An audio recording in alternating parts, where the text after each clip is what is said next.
Omarosa Manigault Newman is with us in Studio 57. Her new memoir, Unhinged, is published by a division of Simon & Schuster, which is owned by CBS. Good morning. Good morning. Let's start with the tape. You said you had done some taping when you were fired to protect yourself. But this is during the campaign. Absolutely. Why are you taping things in the middle of a campaign? The moment we start talking about the N-word tape, I was surprised, as you heard on that recording, how no one doubted that he said it. And in fact, they had worked to try to suppress this tape for so long. And everyone says, he said it, he's embarrassed, he doesn't want this to come out. And now they're saying they have never heard these allegations. And it's ironic that these are high-level campaign staffers talking about how to react. About why you were taping. I'm curious too about why were you taping? Because the truth matters, Gail. And in fact, if I didn't have this tape, you all would probably be wondering if in fact they did talk about it. She mentions Kellyanne on the tape and says that she talked to Kellyanne, or Kellyanne discussed this with the President of the United States. And now he's tweeting at me saying that he never said it, is not in his vocabulary, when he discussed this on Trump Force One during the campaign. But stepping back from the specifics of the tape, the question with everything you're saying and you're coming forward, you were taping during the campaign. Oh, yeah. There is this question about your credibility and the fact that you were kind of already taping things and working behind the scenes during the campaign. My father had an expression, you know, we can't hear you because your actions are speaking more loudly. Why are people supposed to pay attention to what you're saying now when you're the kind of person who would be taping campaign press conferences or phone calls in the middle of the campaign? Yes, I'm the kind of person who covers her own back. In Trump world, everyone lies. Everyone says one thing one day and they change their story the next day.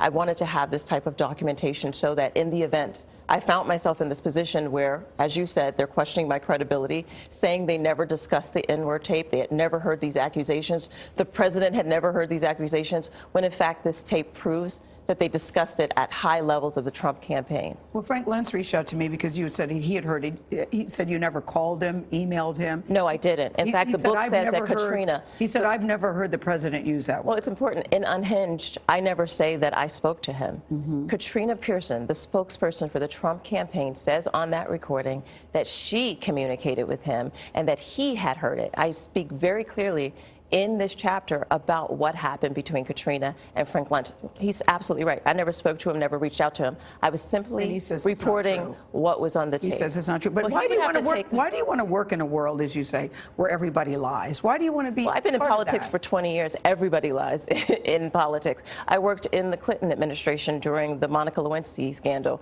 where he first said he never had relations with her, and we found out that that was a lie. I learned very early on in politics that this is a cutthroat world, and you have to be tough. 20 years in politics, and I've learned some lessons. Number one, you have to look out for yourself.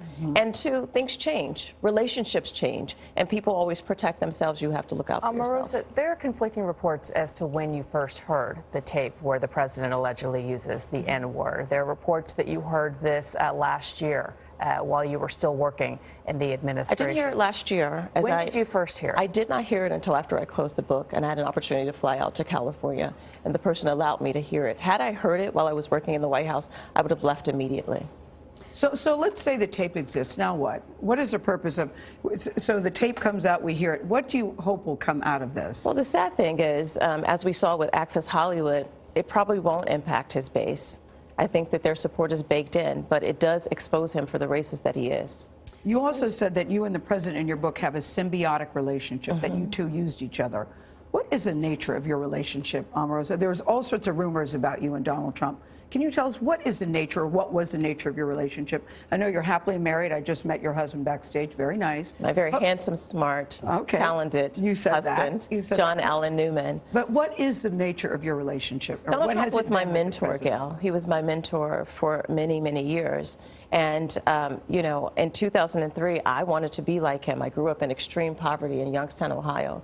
And I aspired to be a billionaire one day. And what better way to become a billionaire than to study under a billionaire? The two of you never had a romantic relationship? Absolutely not. Well, you've heard that rumor, I'm sure. Well, that's a charge that's launched against successful women to kind of degrade them and undermine their success. I'm very well educated. I have incredible experience, and I have never had to leverage sex to get anywhere I needed to go. So what do you hope will come out of all of this? I think the truth matters, and I believe that we should keep the truth as a priority, and this administration they struggle with the truth and they construct their own reality, deceiving the American people. Very quickly, you have everything that you say in the book backed up by tape or email? Absolutely. If you see it in quotes, it can be verified, corroborated, and is well documented. And you keep, it's almost feels like a form of blackmail with the tapes. Either release the tapes. I'm not everybody asking can for hear it. anything. I'm telling my But you're story on dangling- Unhinged.